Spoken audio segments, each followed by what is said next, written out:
Hi friends, എല്ലാവർക്കും വേറിട്ട രുചിയിലേക്ക് സ്വാഗതം. ഇന്നിവിടെ തയ്യാറാക്കാൻ പോകുന്നത് വളരെ ടേസ്റ്റി ആയിട്ടുള്ള കോക്കനട്ട് ബണ്ണാണ്. ദിൽകുഷ് എന്നും പറയും. ഇത് തയ്യാറാക്കുന്നത് ഓവനിലല്ല. 1-2 കാര്യങ്ങൾ ശ്രദ്ധിച്ചാൽ വളരെ സോഫ്റ്റ് ആയിട്ടുള്ള കോക്കനട്ട് ബൺ നമുക്ക് തയ്യാറാക്കിയെടുക്കാം. ഇതെങ്ങനെയാണെന്ന് നോക്കാം. ആദ്യം ഈസ്റ്റ് തയ്യാറാക്കാം. ഒരു ബൗളിലേക്ക് 1 ടീസ്പൂൺ ഇൻസ്റ്റൻറ്റ് ഈസ്റ്റ് ഇട്ട് കൊടുക്കുന്നുണ്ട്. വലിയ മണികളോട് കൂടിയ ഈസ്റ്റ് ആണെങ്കിൽ 1.5 ടീസ്പൂൺ ഈസ്റ്റ് ഇട്ട് കൊടുക്കണം. ഇതിലേക്ക് 1 ടേബിൾ സ്പൂൺ പഞ്ചസാര ഇട്ട് കൊടുക്കാം.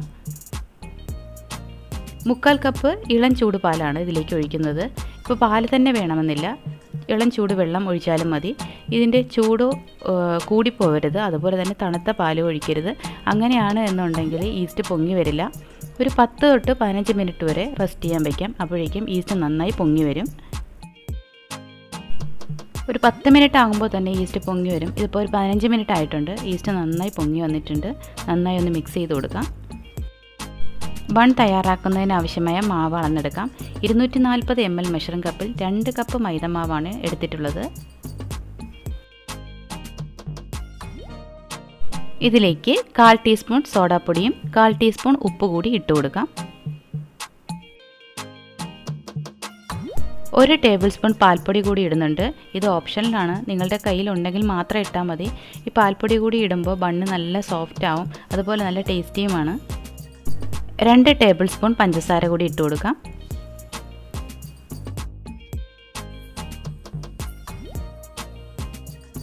2 ടേബിൾ സ്പൂൺ ബട്ടർ കൂടി ചേർത്ത് കൊടുക്കുന്നുണ്ട്. ബട്ടർ തന്നെ എടുക്കണമെന്ന് യാതൊരു നിർബന്ധവുമില്ല. ഓയിലായാലും മതി, സൺഫ്ലവർ ഓയിൽ ചേർത്ത് കൊടുത്താൽ മതി. ബട്ടർ ചേർക്കുമ്പോഴാണ് കുറച്ചുകൂടി ടേസ്റ്റ് കൂടുന്നത്. ഇനി ഇതെല്ലാം കൂടി നന്നായി ഒന്ന് മിക്സ് ചെയ്തെടുക്കാം.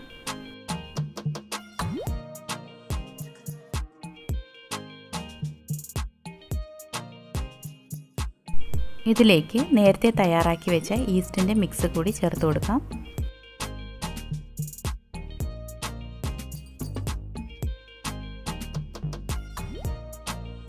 കുറേശ്ശെ ഒഴിച്ച് മിക്സ് ചെയ്തെടുത്താൽ മതി. ഒരു സ്പൂൺ ഉപയോഗിച്ച് നന്നായി മിക്സ് ചെയ്തതിന് ശേഷം കൈകൊണ്ട് നന്നായി കുഴച്ചെടുത്താൽ മതി.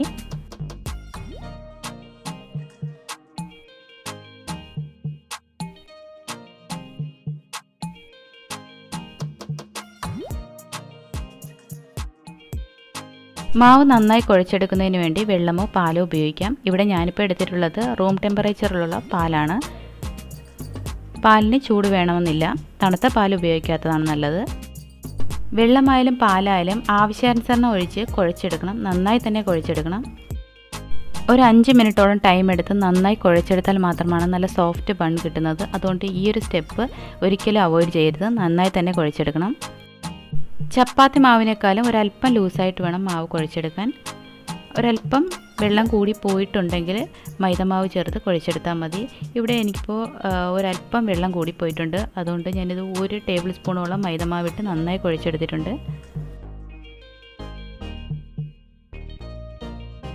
ഞാനിപ്പോൾ മാവ് നന്നായി കുഴച്ചെടുത്തിട്ടുണ്ട്. നല്ല സോഫ്റ്റാണ് ഈ മാവ്. ഇനി ഇതിന് മുകളിലേക്ക് ഒരല്പം ബട്ടറോ സൺഫ്ലവർ ഓയിലോ തടവി കൊടുത്തതിന് ശേഷം റെസ്റ്റ് ചെയ്യാൻ വയ്ക്കാം. വെളിച്ചെണ്ണ ഉപയോഗിക്കാത്തതാണ് നല്ലത്. ഇപ്പോൾ ചൂടുള്ള സ്ഥലങ്ങളാണെങ്കിൽ 2 മണിക്കൂർ കൊണ്ട് തന്നെ ഇത് പൊങ്ങി വരും. തണുപ്പുള്ള സ്ഥലങ്ങളാണെങ്കിൽ ഒരു 4-5 മണിക്കൂർ എടുത്തേക്കും. ഒരു പാത്രം കൊണ്ടോ നനഞ്ഞ ടവലുകൊണ്ടോ മൂടി വെച്ചാൽ മതി. ഇപ്പോൾ 2 മണിക്കൂർ കഴിഞ്ഞിട്ടുണ്ട്. തുറന്ന് നോക്കാം. ഇപ്പം മാവ് നന്നായി പൊങ്ങി വന്നിട്ടുണ്ട്. ഇത് കണ്ടില്ലേ? ഇതിൻ്റെ എയർ ബബിൾസൊക്കെ ഒന്ന് പോകുന്നതിന് വേണ്ടി ഒന്ന് കുഴച്ച് കൊടുക്കാം. ഒരുപാട് പ്രസ് ചെയ്ത് കുഴച്ച് കൊടുക്കേണ്ട ആവശ്യമില്ല.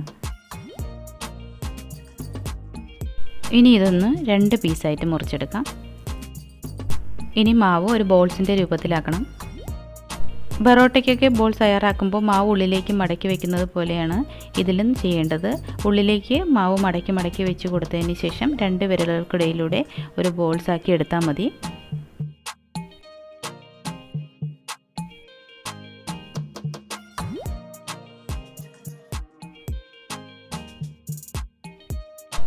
അടുത്തതും അതുപോലെ തന്നെ തയ്യാറാക്കിയെടുക്കാം.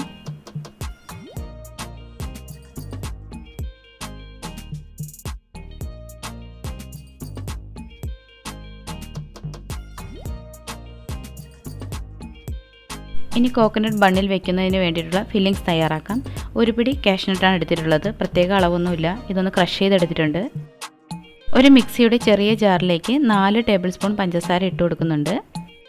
മധുരമൊക്കെ ഓരോരുത്തരുടെയും ഇഷ്ടത്തിനനുസരിച്ച് ഇട്ട് കൊടുത്താൽ മതി. കൂടുതൽ വേണമെന്നുള്ളവർക്ക് കുറച്ചുകൂടി പഞ്ചസാര ഇടാം. പൊടിച്ചിടണമെന്ന് യാതൊരു നിർബന്ധവുമില്ല. 2 ഏലക്ക കൂടി ഇട്ട് പൊടിക്കുന്നത് കൊണ്ടാണ് പഞ്ചസാര പൊടിച്ചെടുക്കുന്നത്. 1 കപ്പ് ചിരകിയ തേങ്ങ എടുത്തിട്ടുണ്ട്. 240 ml മെഷറിംഗ് കപ്പിലാണ് എടുത്തിട്ടുള്ളത്. ഇപ്പോൾ തേങ്ങയുടെ അളവൊക്കെ ഇഷ്ടത്തിനനുസരിച്ച് ഇട്ടാൽ മതി. പൊടിച്ച് വെച്ചിട്ടുള്ള പഞ്ചസാരയും ഏലക്കയുടെയും മിക്സ് കൂടി ഇട്ട് കൊടുക്കാം. ക്രഷ് ചെയ്ത് വെച്ചിട്ടുള്ള കാഷ്നട്ട് കൂടി ഇട്ട് കൊടുക്കാം. നിങ്ങളുടെ കയ്യിൽ ബദാം ഉണ്ടെങ്കിൽ അത് കൂടി ഇടാം. ഇനി tutyfruity കൂടി ഇട്ട് കൊടുക്കാം. ഇതിന് പ്രത്യേക അളവുകളൊന്നുമില്ല. എൻ്റെ കയ്യിൽ 3 കളറും ഉള്ളത് കൊണ്ടാണ് ഞാൻ ഇട്ട് കൊടുത്തത്. നിങ്ങൾക്ക് ഇഷ്ടമാണ് എന്നുണ്ടെങ്കിൽ ആവശ്യാനുസരണം ഇട്ട് കൊടുത്താൽ മതി. tutyfruity പല കളറിൽ കിടക്കുന്നത് കാണാൻ നല്ല ഭംഗിയല്ലേ? കുട്ടികൾക്കിത് വളരെ ഇഷ്ടമാണ്. അതുകൊണ്ടാണ് ഞാനിത് 2 ടേബിൾ സ്പൂണോളം ഇട്ട് കൊടുത്തിട്ടുള്ളത്. 1 പിടി മുന്തിരിങ്ങ കൂടി ഇട്ട് കൊടുക്കാം. ഇനി ഇതിലേക്ക് ബട്ടർ കൂടി ഇട്ട് കൊടുക്കാം. 1 ടേബിൾ സ്പൂണോളം മെൽറ്റ് ചെയ്യാത്ത ബട്ടറാണ് ഇട്ട് കൊടുത്തിട്ടുള്ളത്. ഇനി ഇത് നന്നായി മിക്സ് ചെയ്തെടുക്കണം. സ്പൂൺ കൊണ്ട് മിക്സ് ചെയ്തെടുക്കണമെന്നില്ല, കൈകൊണ്ട് നന്നായി മിക്സ് ചെയ്തെടുത്താലും മതി. ഇനി മാവ് പരത്തിയെടുക്കണം. കിച്ചൺ കൗണ്ടർ ടോപ്പിൽ ഒരല്പം മൈദമാവ് തൂകിയതിന് ശേഷം പരത്തിയെടുക്കാം.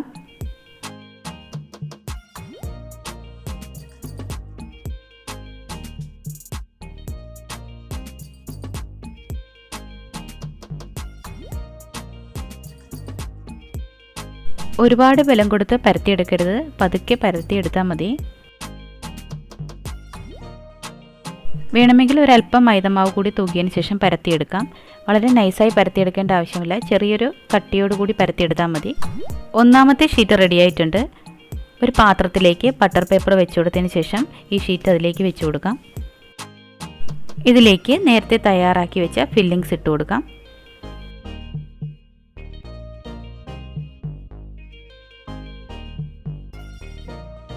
എല്ലാ ഭാഗത്തും ഒരേപോലെ ഫില്ലിങ്സ് നിരത്തിയിട്ട് കൊടുക്കണം. ഇനി രണ്ടാമത്തെ ഷീറ്റും ഇതുപോലെ പരത്തി തയ്യാറാക്കി എടുക്കാം.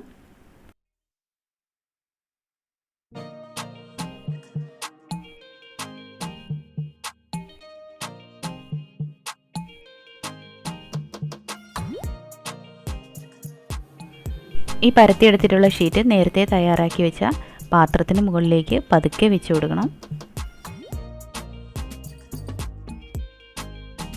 ഇനി മാവിൻ്റെ അറ്റം നന്നായി പ്രസ് ചെയ്ത് കൊടുക്കണം. 2 ഷീറ്റും നന്നായി ഒട്ടിയിരിക്കുന്നതിന് വേണ്ടിയാണ് ഇങ്ങനെ പ്രസ് ചെയ്ത് കൊടുക്കുന്നത്.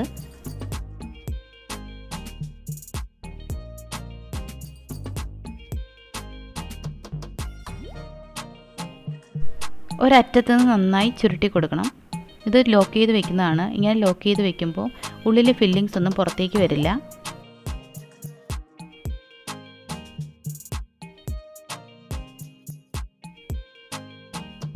ഇതിന് മുകളിലേക്ക് ഒരല്പം ബട്ടർ ബ്രഷ് ചെയ്ത് കൊടുക്കാം. ഇപ്പോൾ ബട്ടർ തന്നെ വേണമെന്നില്ല, ഓയിലായാലും മതി, സൺഫ്ലവർ ഓയിൽ ബ്രഷ് ചെയ്ത് കൊടുത്താലും മതി. ബ്രഷ് ചെയ്തതിന് ശേഷം അരമണിക്കൂർ റെസ്റ്റ് ചെയ്യാൻ വയ്ക്കും. അപ്പോൾ ഇത് ഒന്നുകൂടി ഒന്ന് പൊങ്ങി വരും. അരമണിക്കൂർ കഴിഞ്ഞപ്പോഴേക്കും ഇത് ഒന്നുകൂടി ഒന്ന് പൊങ്ങി വന്നിട്ടുണ്ട്. ഇതിൻ്റെ മുകളിലേക്ക് എഗ് വാഷ് ചെയ്യുന്നതിന് വേണ്ടി 1 മുട്ടയാണ് ബീറ്റ് ചെയ്തെടുക്കുന്നത്. ഇതിലേക്ക് ഒരല്പം വാനില എസൻസ് കൂടി ചേർക്കുന്നുണ്ട്, മുട്ടയുടെ സ്മെല്ല് മാറുന്നതിന് വേണ്ടിയാണ്.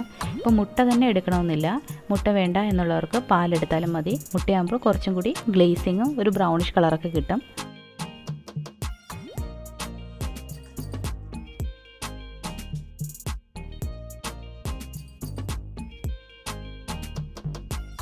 ഓവനിലല്ല നമ്മൾ ബേക്ക് ചെയ്തെടുക്കുന്നത്, ഇതുപോലൊരു പാത്രത്തിലാണ്. 5 മിനിറ്റ് ഹൈ ഫ്ലെയിമിൽ പ്രീഹീറ്റ് ചെയ്ത ഒരു ഓവൻ സെറ്റപ്പാണിത്. ഇതിലേക്ക് പാത്രം ഇറക്കി വെച്ച് കൊടുക്കാം. ഞാൻ ഫ്ലെയിം ലോ ഫ്ലെയിമിലേക്ക് മാറ്റിയിട്ടുണ്ട്. ലോ ഫ്ലെയിമിലിട്ടാണ് ബേക്ക് ചെയ്തെടുക്കുന്നത്, അത് പ്രത്യേകം ശ്രദ്ധിക്കണം.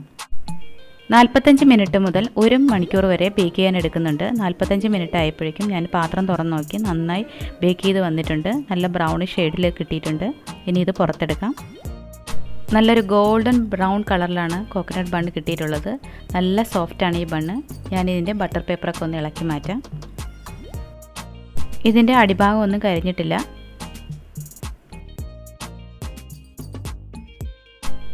അങ്ങനെ വളരെ സോഫ്റ്റായിട്ടുള്ള കോക്കനട്ട് ബണ്ണ് തയ്യാറായിട്ടുണ്ട്. 1-2 കാര്യങ്ങൾ ശ്രദ്ധിച്ചാൽ വളരെ സോഫ്റ്റായിട്ടുള്ള കോക്കനട്ട് ബണ്ണ് ഈസി ആയിട്ട് നമുക്ക് തയ്യാറാക്കിയെടുക്കാം. ഇനി ബേക്കറിയിൽ നിന്നും കുട്ടികൾക്ക് വാങ്ങിച്ചു കൊടുക്കേണ്ട യാതൊരു ആവശ്യമില്ല, വീട്ടിൽ തന്നെ തയ്യാറാക്കാം. ഞാനിതൊന്ന് മുറിച്ച് കാണിക്കാം.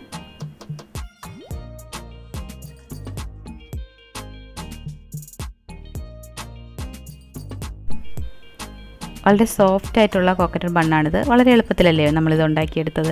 അപ്പോൾ അതിൽ ടൂറ്റി ഫ്രൂട്ടി പല നിറത്തിൽ കിടക്കുന്നത് കാണാൻ തന്നെ നല്ലൊരു ഭംഗിയാണ്. നിങ്ങളെല്ലാവരും ഒന്ന് ട്രൈ ചെയ്ത് നോക്കണം. നിങ്ങൾക്ക് ഇഷ്ടമായിട്ടുണ്ടെങ്കിൽ ലൈക്ക് ചെയ്യാനും ഷെയർ ചെയ്യാനും മറക്കരുത്. അതുപോലെ തന്നെ ആദ്യമായിട്ടാണ് ചാനൽ കാണുന്നതെങ്കിൽ സബ്സ്ക്രൈബ് കൂടി ചെയ്തേക്കണേ. തൊട്ടടുത്ത ബെല്ലൈക്കണും ഓളും കൂടി പ്രസ് ചെയ്ത് കഴിഞ്ഞാൽ ഞാനിടുന്ന വീഡിയോസ് എല്ലാം അപ്പോൾ നോട്ടിഫിക്കേഷനായി നിങ്ങൾക്ക് ലഭിക്കും. മറ്റൊരു ഡിഷുമായി അടുത്ത വീഡിയോയിൽ കാണാം. അതുവരെ ബൈ.